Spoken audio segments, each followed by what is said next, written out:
Just before we dive into today's podcast, this episode is brought to you by Bloomreach Engagement. Now, they're an AI-powered marketing automation platform that personalizes the online shopping experience for your customers.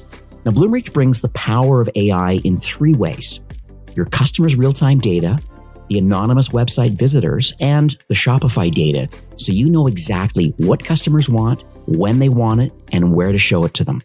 Now, Bloomreach also enables Shopify companies to connect all of this understanding across all channels, so online, offline, including mobile, really to create the most personalized campaigns, engaging conversations with customers, and most importantly, to deliver a shopping experience that's unique to each shopper. Now, Bloomreach Marketing Automation Solution integrates seamlessly with all of your existing tech stack. It aggregates data across the entire customer journey. And as I mentioned, it really empowers you as the founder or as the marketer really to act on all of these insights from a single platform. Now, the company has over 30 AI patents and serves over 850 global brands. So you can learn more, ecommercefastlane.com/Bloomreach, or you can go direct, bloomreach.com, and get started today.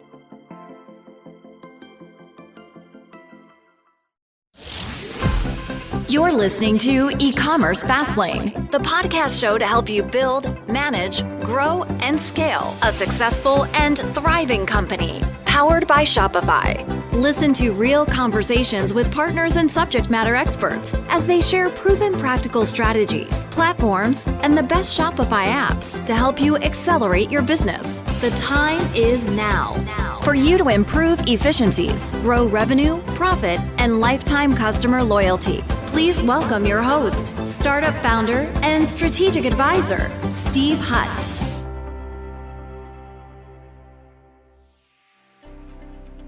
Welcome back to E-commerce Fastlane. My name is Steve Hutt. I'm your host today. Thank you so much for joining our show today. There's so many podcasts available in direct-to-consumer and marketing and in the agency world and Shopify's kind of ecosystem. Thank you so much for showing up today. We have an incredible guest today. Actually, his name is Ben Zettler. He owns a company called Zettler Digital. He was actually, I just looked a moment ago, he was on the show, believe it or not. And Ben's going to laugh about this because I just had a second child actually, but he was on the show over 3 years ago, and we joked kind of in the back room there, just kind of chatting about it and saying, yeah, I think it was about a year or two ago I was on your show. And I was like, no, it was actually almost 3 years ago. I know things have changed for this partner. He's done incredible work. Some of the brands that he's now been working with.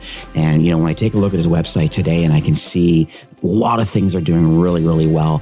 Performance marketing, they do a lot of retention, a lot of website optimization. They're an elite Klaviyo partner. Very hard to be an elite member of the Klaviyo world. So it's going to be really exciting to talk about what they're doing to help Shopify brands to grow and scale from not just the development side, but all the way through the life cycle. So, hi Ben, welcome again to E-commerce Fastlane. Thank you. I really appreciate it. It's a pleasure to be back. You've built up something really special here, and just honored that you would have me again. Oh, no, my pleasure. There's some incredible partners in the ecosystem. And I always tell people, saying every year we have to just kind of book every year at the same time because there's so much to talk about and things are rapidly changing. You obviously have significantly doubled down on the Shopify ecosystem. And I'm watching all these clients, these trusted clients rolling by on your website. I'm like, wow, things have been really happening both for me, but they've really been happening for you. And I just think this is incredible. Well, let's talk a little about what does it mean to be a Plus certified agency partner? Just quickly so people understand what that is, because it doesn't mean that you have to be a Plus powered brand on Shopify. I'm sure there's lots of core brands that are using you, but what does it mean to you to actually get to that level? And what was that process? That was something that was actually really important for us. For a long time, the Shopify Plus Partner Program was specifically reserved for two types of partners, either app developers or what I would call large-scale agencies, a little bit different than ours. So folks that have 50 or 75, 100-person teams are generally doing, let's say, web builds that are $250,000 and up, very intensive on systems integrations.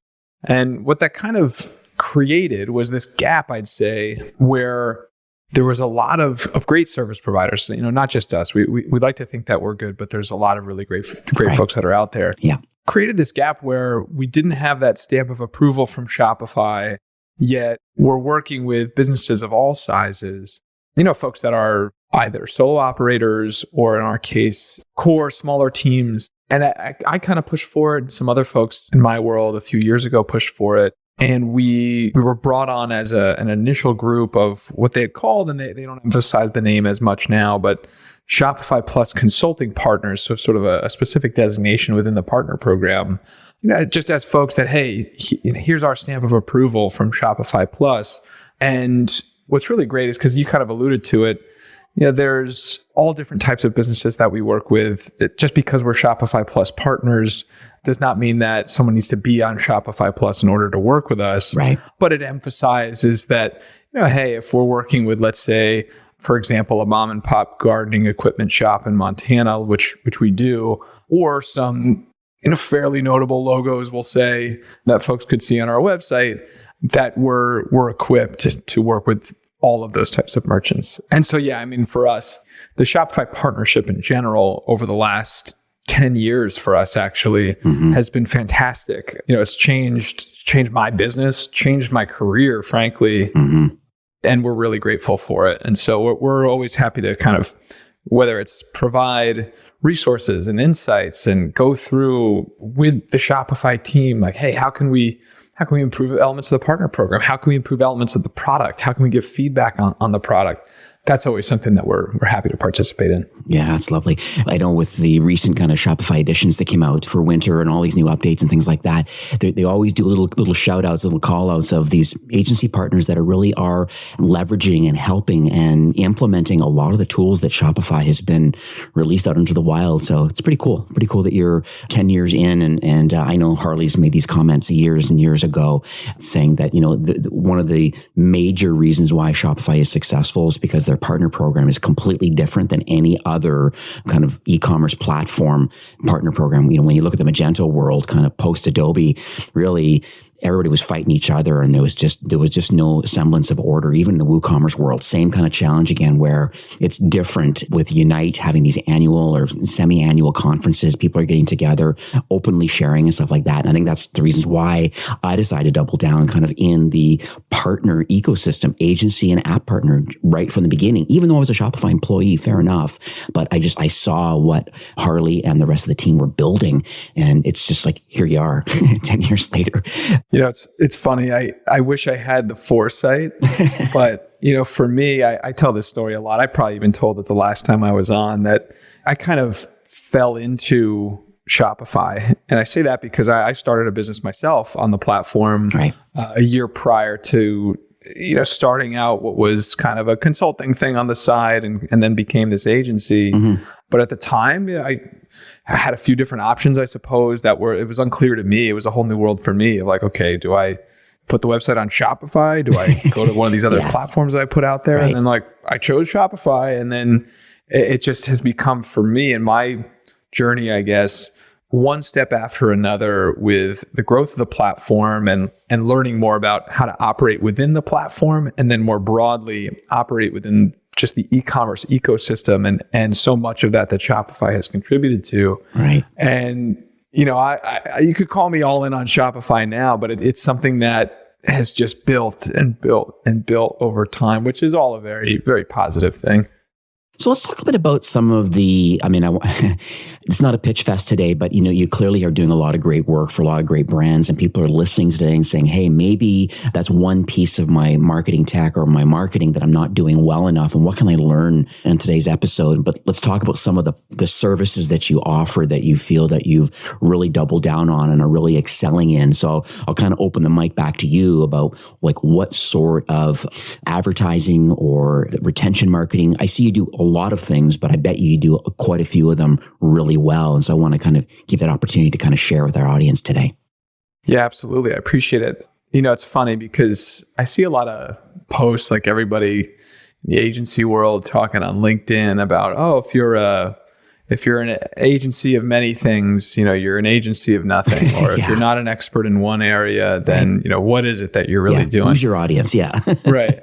I go against the grain on that because, for me, in my own personal experience, outside of just this agency, when when I was starting that business on Shopify, that was store number 41,000 or so on the platform. Not the earliest of adopters, right, but when you consider now that there's millions of merchants on the platform, there's a lot of learnings that went into that and understanding Shopify and how Shopify works and just the mechanics of the platform that translate that to today allows us to work with merchants that are maybe they don't have the largest of budgets. Maybe they're not the biggest of businesses, but they need somebody to help either guide them or do some implementation work on the platform itself, how to set up their website, how to format things. Right. But then at the same time, so before I took my agency full time, I worked for a company called Steiner Sports for a long time, for about 5.5 years. Okay. And Steiner was the largest autographed sports memorabilia company of its kind in the world. And one of the unique things about that company is that you had a lot of freedom to operate independently and to make certain things happen. It was a very intense place to work, but at the same time, I was the company's first full-time hire dedicated to social and digital marketing, running Facebook and Twitter and Instagram, which had just come into existence, and, building content and growing the following and doing all the things that ultimately, led to site traffic, led to new email subscriptions, led to a whole lot of things, is something that I was right in the middle of for 5 years. Mm-hmm. So my role there went from overseeing not just social and growing what ultimately became a 7-figure following cumulatively across all channels, but then overseeing email marketing and overseeing advertising and eventually leading a replatforming to Shopify. And so there was all these different pieces of that business, again, because we had so much sort of freedom to operate and just, make things happen. Results were what mattered there. Mm-hmm. That gave me a ton of experience across all these areas. Yeah. And so what we do now, just to go back to what your original question was, this is sort of my long-winded answer to it. There are 3 core areas of service that we concentrate on typically with the clients that we work with.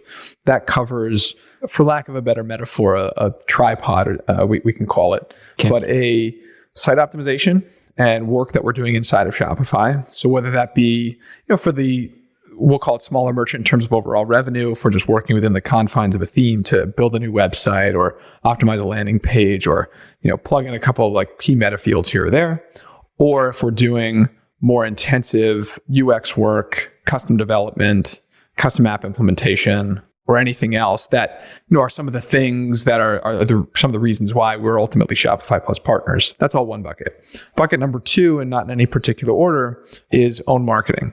I'll get back to a little bit more detail around that in a little bit. And I think we're going to expand on that a little more today. But own marketing, email, SMS, we're kind of in the same way that we're very much all in on Shopify. We've been all in on Klaviyo for a number of years now. I've worked on the platform for 7-8 years. We've been partners, I think, for 5-6 years, something like that. And we've been elite partners now for, I think, 2 or 3 years. I'm losing track of time because we got the thing. And I thought we talked about maybe it was a year ago. I was like, no, it's 3 years. So that's another piece. And then the third being advertising management. We're Meta Business Preferred Partners. We're Google partners. Facebook and Instagram ads and Google ads are very much a part of what we do on the day-to-day. And all these 3 areas ultimately all play off of each other. It's very much yin and yang, right? For every business. Obviously, there's different elements that come into play too. And there's things that we don't do. I get questions all the time like, hey, we need new content created for our TikTok page. Can you help us with that? It's like, well, no, that's not really something that we do. But, we can connect you with a good partner. We can recommend some services that can help you do that.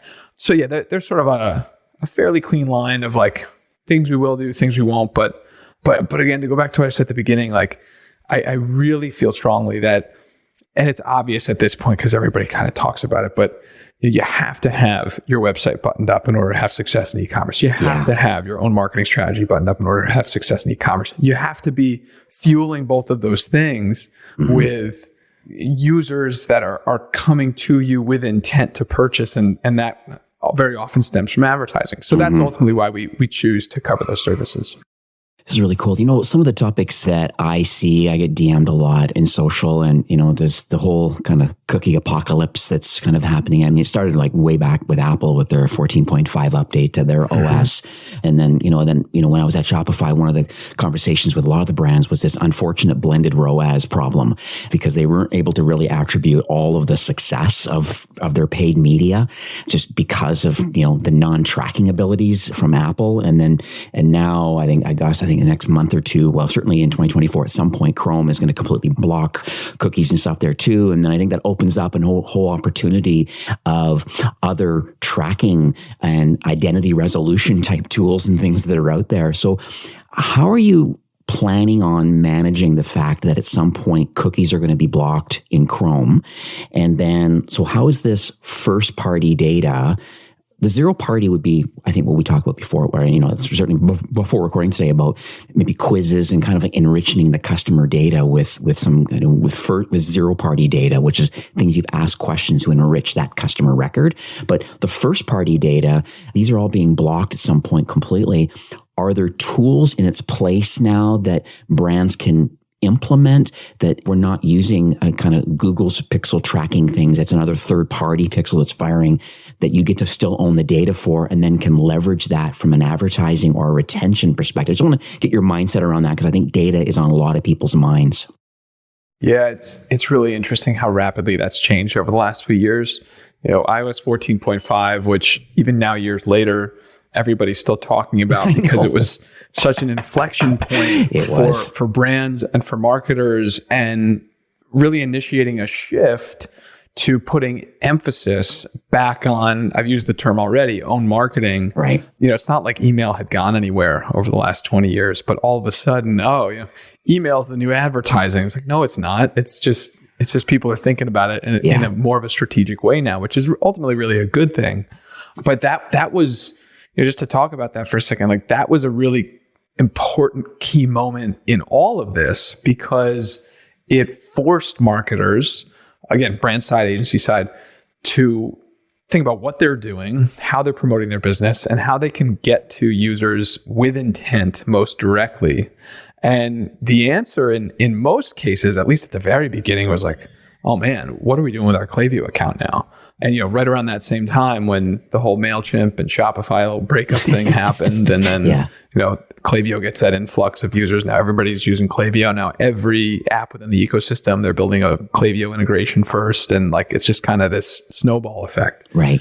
But anyway, the point being that having all of that information, regardless of whatever email or SMS platform you use, having information about a user's interests and also their intent and their purchase history and all that, like all of that information contained there to where you can then potentially reach them directly and personalize the communication that you're sending to them is super, super impactful. Now, in the time since iOS 14.5, which for anybody listening that doesn't know what we're talking about, I'll put it in as sort of high-level, non-technical terms as possible. Okay. Where Facebook and Pinterest and any other app that's out there that has a pixel or the ability to track the actions that you're taking on a website after you're clicking through on an ad or a post was limited by Apple's update at the time from being able to track those actions, where it went from users having to opt out of that tracking to users having to opt in to that tracking. And, of course, who's going to opt into that? And then it became, whatever the numbers were at the time, it was like, 96% of users don't opt in. It's like, I can't even imagine that it's only 96. Like you would think that would be even higher. And so what brands lost was the ability to understand when users are actually taking certain actions, and then that information being reported back into ad platforms.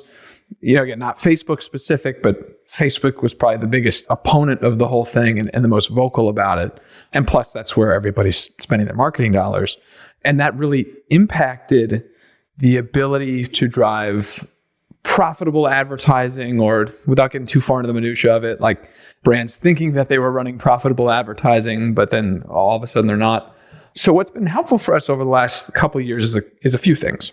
One is and this is not a commercial for them, but I have been a huge fan of Elevar in the last few years, specifically because of what that tool does for the enhancement of conversion-related data. I see. I don't want to get too far into the weeds there, and do their team a disservice by not not hitting on some of the technicalities of it. That's not really my sort of area of expertise. But what Elevar does do is, a couple of years ago, helped to bridge that gap between the data loss from iOS 14.5 of where you could or could no longer track the actions that users were taking on site. So essentially backfilling that information that you otherwise lost from the default tracking. Right.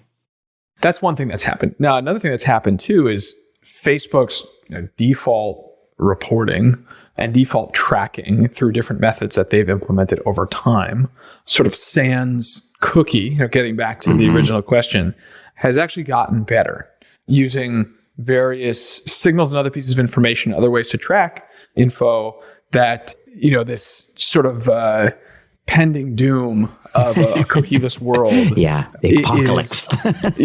is becoming a little bit less of as major of a concern as it seemed to be a few years ago. I see. Now that said, there's always kind of this piece of, when one thing changes, then it's like, okay, what's the sort of chain reaction to it? Right. And so, we'll see if there's as big of an impact. I don't think there will be, because, not certainly as big as, 3 years ago, I think it was with 14.5, just because platforms, brands, everybody's prepared for it and preparing for it now.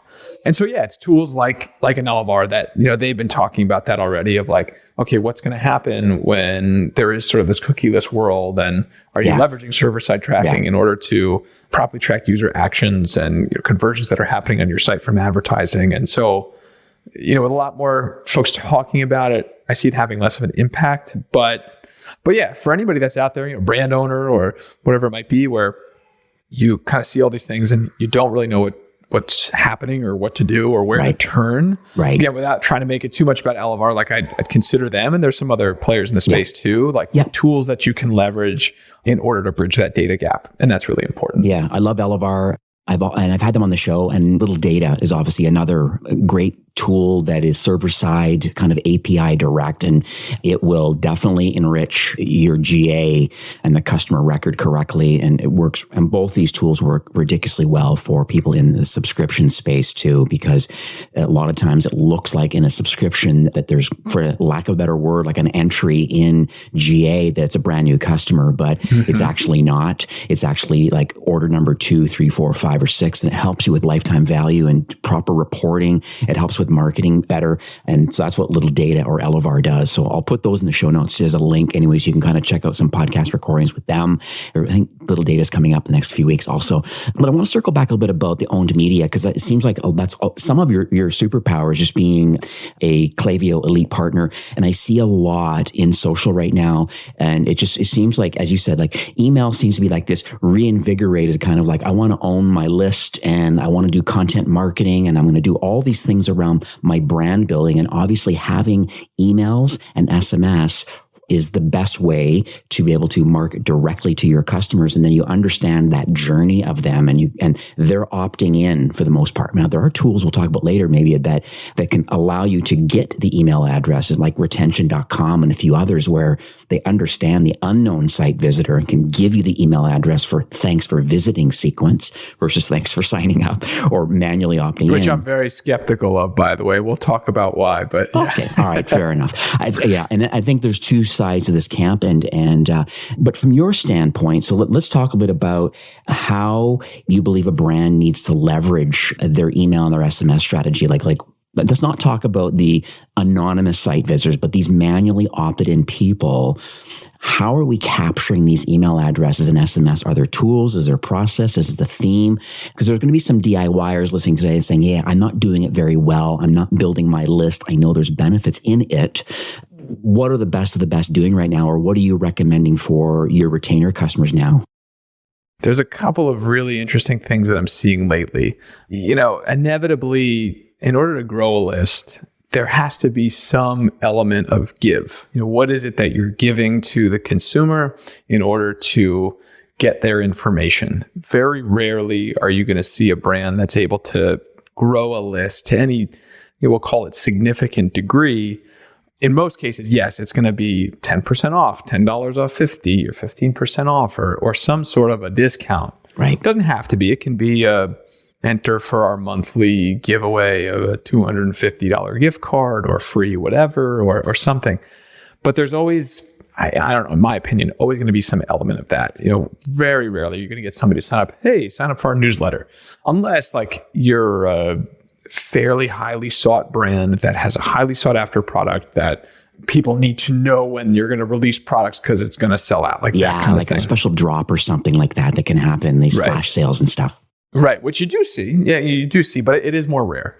Now, how you're presenting that incentive becomes then the key thing, since that's what most brands are having to do. What I had been a proponent of for a while, and it's kind of switched for me pretty quickly after kind of beating that drum for a long time of, simplify that opt-in process. Here, give people their incentive, ask them for their email. If you have an SMS program, ask as a second step for SMS and sort of be done. That's something that I've been a really big advocate for a while. But lately, I've really kind of flipped that perspective. Asking for information from a user directly within that sign-up process in order for them to unlock a first purchase incentive discount, something that they would receive within their welcome flow or on the confirmation after they've entered their email or entered their SMS number. That is so, so important. And I say so important, and I say it so, kind of confidently because I have seen it already right now as of today, the time that we're recording this podcast, brands that we are working with on implementing different tests where they are asking customers that visit their site or prospective customers that visit their site, hey, you've unlocked 10% off. Tell us why you're here in order to claim your discount. And I'm a gift buyer, or I'm interested in X, or I'm interested in Y, or any questions that you might want to ask them. But being able to take that information and leverage that information inside of a Klaviyo or whatever email platform you use to identify what a user's interest is or what their purpose in being there is, or any other sort of interesting information that could help you tailor the content and tailor the experience to them is so, so massively important. If you can serve content to users right within a welcome flow or in other ways too, that they are more likely to be interested in, well, they are more likely going to make a purchase.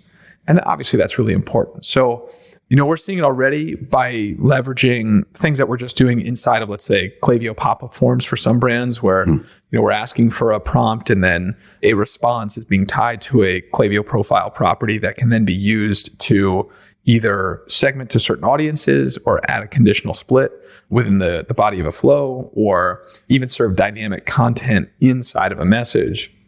That's become really, really important. And then we're also been experimenting with a bunch of different tools that are out there that allow for a little bit more flexibility with the formatting of these pop-ups and sign-up forms. Amped is one that's been gaining in popularity and gaining some steam over the course of the last couple of months. And we have a few clients that are testing that we're seeing very encouraging results, frankly.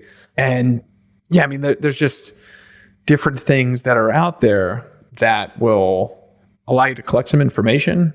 Use that information is then the important piece. Like, okay, you could collect it. If you don't use it, then why are you collecting it? But then using that information to tailor the experience for users is, from what we've seen, really, really impactful.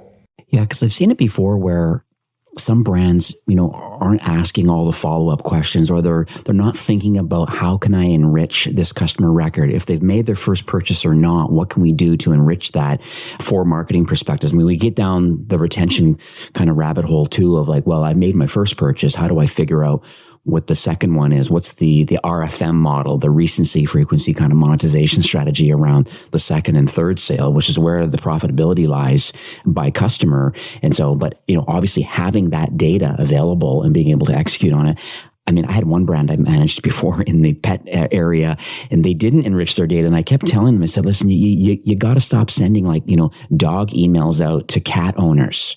Because they it's a great example. I know, it happens a lot. How do you educate brands around that? And then what are you doing to help enrich that so that it can be more personalized one-on-one if it's email or SMS? Yeah, it's a conversation that I've been trying to have with folks for a long time, even though my perspective on the pop-up thing has kind of switched more fairly recently. Even so, for the last few years, I'd say it's really been about kind of coaching in or training in brands to this idea that, hey, the more information that you have, the more tailored and targeted you can make certain pieces of messaging that's going to certain groups of users, you're going to see some impact. And that's from a just performance perspective, revenue that you're going to see, higher rates of purchase for when users ultimately are served that content, as well as actual performance of email content itself, and thinking about things for the sake of deliverability and not reaching users that aren't engaged or that haven't purchased or that haven't provided certain information.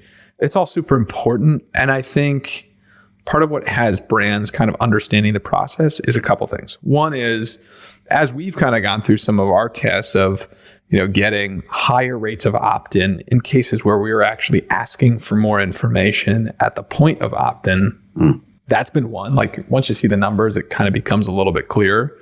And then also, all the different changes that have happened around email marketing over the last few years as well. So we talked about iOS 14.5, but I don't think enough gets talked about iOS 15 and what that did specifically for the tracking of open rates when you're sending your email marketing, where I have had so many conversations where folks are saying, oh, well, we have a 50% open rate or 60% open rate. I don't understand why people aren't clicking on our messages, or they're not buying from our emails. And the first thing I'll say to them is, well, 50% of people are not actually opening that message. Yeah. Because of what Apple privacy protection has done to limiting email service providers' abilities to read whether or not someone has opened. So if somebody uses an iPhone and they use Apple Mail, which for most lists that I've been inside of is roughly about at least 50% of that list, well, they send an estimated metric for whether or not someone has opened, and that has wildly inflated open rates over the course of the last 2+ years since that was implemented in October 21. And that's really, really important, because so often I see brands that are also, let's say I'll put aside the bucket of brands that, they have 100,000 or 500,000 folks in their list, and they send their email content to everybody. We'll put that aside.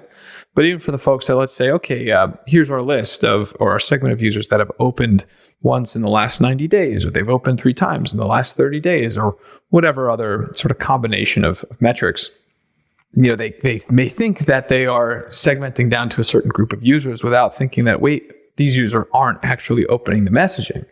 And that becomes something super, super important to pay attention to. And I think with, what happened fairly recently with the Google and Yahoo sender requirements that have come into play, and all the sort of technical things that every brand needs to be thinking about, not just thinking about doing, but doing inside of an account to make sure that they remain compliant. A big component of that is maintaining good sending practices. Sending to users that are most likely to engage with messaging, just from hey, have they bounced? Hey, have they not bounced? Have they opened? Have they not opened? Have they clicked? Have they not clicked? But then also the thing that helps to aid that is, well, are these people even interested? Or what content should they see? The more content that they see frequently that is something that they are interested in, it just creates this, I've used the term already, but snowball effect in a very sort of positive direction. Yeah, and that's really good information, because it made me think a lot about an automated tool for Instagram and tracking management is through, I think, Brett Bernstein over at Gatsby, at Gatsby.ai. Really neat tool. He's been on the show multiple times to really, and he's going down even a further journey of not just, as you probably are well aware, but not just an email potentially or an SMS. He does have a multi-stage kind of process, but he's really thinking about the Instagram side of things and that connection with Instagram and Klaviyo and how you're able to get people to follow your brand. It's another part of the owned media opportunity that we kind of talked about. So do you have much experience with Gatsby and kind of what Brett's building? Very much so, actually. Love Brett. They have a great team. And what they've created over there is pretty exciting. We've worked with a number of our clients on the platform, and you can kind of leverage it in a few different ways. One brand I'm thinking of where you can use it as a way just kind of to simply reward customers, let's say. So, hey, tag us in a post and we'll send you $5 off your next order, something as simple as that. And then by giving your Instagram handle within a sign-up form, Gatsby can read whether or not someone has tagged your brand in a post, right? Which is fantastic.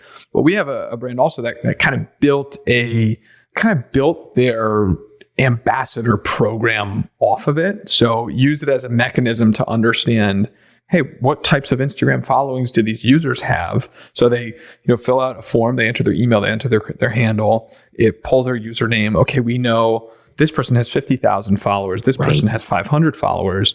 And that can trigger that count. We can use as conditional split within a Klaviyo flow to trigger certain messaging that goes to those two very different types of users. So something where like, oh, hey, thank you for applying. You weren't necessarily the right fit. Like I'm paraphrasing. It's not exactly how we worded it, but you weren't a fit for the program at this time, but here's $10 off your next order. Or, thank you so much for joining and you're in, and please post this, and here's an access to assets, and welcome to our community.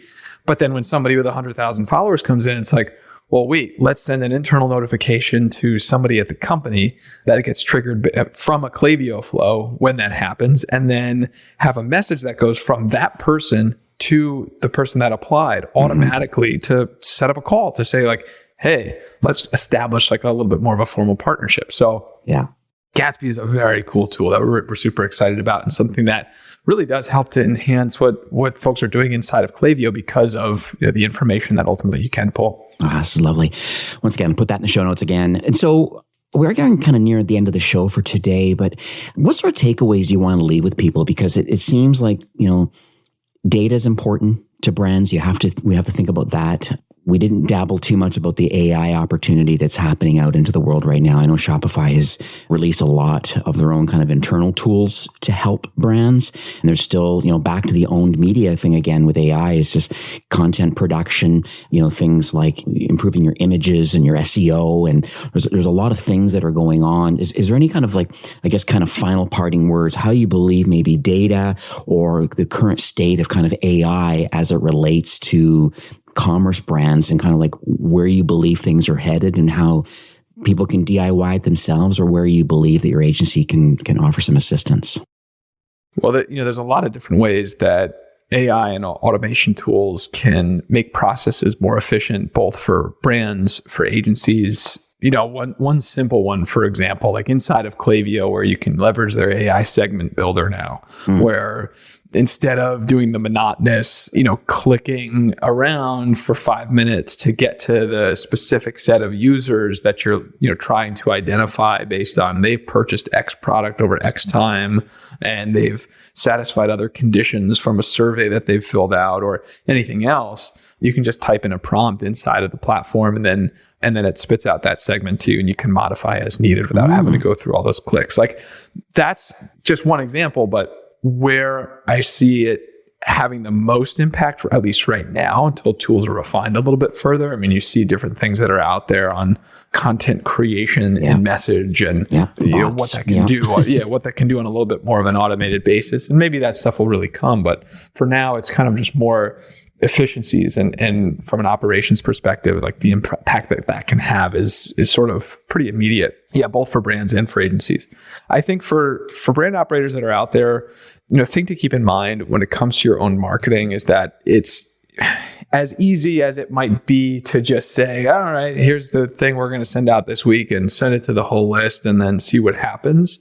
You can certainly do that. I mean, obviously in the position I'm in, I'm biased because, I think there's a lot more to certainly be done there, and having the right partner in place, whether that's an internal employee or an external agency, to really manage that process for you and understanding what impact differences in design and segmentation and cadence and automations and flows. And we didn't even get into like transactional messaging and things that I can sort of recommend there, and like the impact that can have. If you're concentrating on that, again, whether it's in-house or agency or whatever it might be, it's just, there's so much impact that you can have there for your brand. And yeah, I mean, it to some degree, like away from the noise of like all the changes to algorithms for advertising and everything else that might be happening in the world. Granted, that doesn't mean you can necessarily stop advertising in order to funnel the right, traffic into your website and then therefore into your list to then keep the users in there fresh and getting, sort of new blood into that program. Right. But there is so much that you could have a real impact on. I think some more takeaways too is just going to your website. I think zettlerdigital.com. I subscribe to your blog. I think I even syndicate a lot of your content on Ecommerce Fastlane because it really is impactful. You clearly are, focusing more in the owned media space. But I agree with you on your tripod, kind of an acronym about the site optimization side, the UX and the design, and that sort of kind of a theme side of the business. But the owned media, and then in relation to the advertising, the paid media side of it, owned media is so interesting to me, and I think that's kind of, it seems where you are really doubling down. I think that's great. I'll put links in the show notes to sign up for your newsletter, to go check out your blog. I think there's lots of great info there that'd be very, very helpful and impactful. And then is there any kind of parting words? Like, where do you want people to go next? If someone says, hey, I like what Ben's all about. I see the brands that he's dealt with. I see kind of where he's pushing forward. Where can people go next? And, are you just kind of an audit, a kind of a warm intro? Kind of, what do you want our next steps to be? Yeah, absolutely. I mean, if anybody wants to find me, I'm just at Ben Zettler on all major social platforms, super active on, I guess I have to say X. Yes. Not Twitter, but X and LinkedIn especially. Yeah. And then if anybody wants to check out our work, Zettler Digital, ZETTLER.com. That's where you can learn a little bit more about what we do and certainly reach out if anything might pique your interest and you might be interested in chatting with us about how we can support your business. We're always happy to get on like a free consult, free chat. Yeah. Kind of get an understanding of, what the ins and outs of your company are and your brand and where the pain points are and where we could potentially step in to support. And yeah, I hope to hear from folks.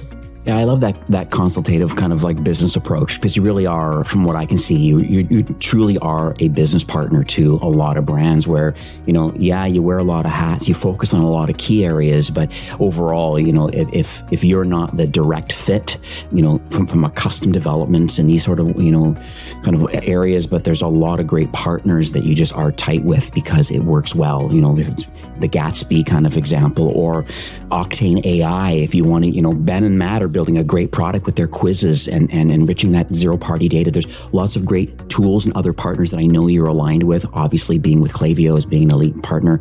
And so I think that's really cool that you're offering that service to people, like complimentary, to see, is it a good fit? What sort of challenges are you having today? And then knowing what that is as a quote unquote a business partner, potential business partner, you can say, well, yeah, we can help solve that like we have with this company, or not good fit for us, but here's someone I think that can help you. Warm intro. And I think offering that, I think, is just fabulous. Thank you so much for that. Yeah, absolutely. I think that's sort of key to getting an understanding of what brands need that are out there, and then certainly how we can help. So that's ultimately why we do that. But yeah, thank you. Yeah. Thank you for having me today. This has been great. Yeah. Any other follow-up questions that folks have, they can certainly reach out, but hopefully they found our discussion today helpful. Lovely. Well, I did. I got 2 pages of notes, so it makes it a good episode. The more pages I have, the better. Delightful learning. That's my mantra. So this is lovely. Thanks so much for recording 3 years later, but we got to make sure we do this an annual event, because obviously there's things happening in the marketing and development world. So yeah, I love it. You can push it to your calendar a year from today. All right, Ben, have a good one. Thank you. All right, take care. Well, that's it for today's episode. I'd like to thank you personally for being a loyal listener of Ecommerce Fastlane. It's my hope that this podcast is offering you a ton of value through growth strategies, tactics, and exclusive insider tips on the best Shopify apps and marketing platforms, all with my personal goal to help you build, manage, grow, and scale a successful and thriving company powered by Shopify. Thanks for investing some time today and listening to the show. I'm so proud and excited that you have a growth mindset and are a constant learner. I truly appreciate you and your entrepreneurial journey. Enjoy the rest of the week and keep thriving with Shopify.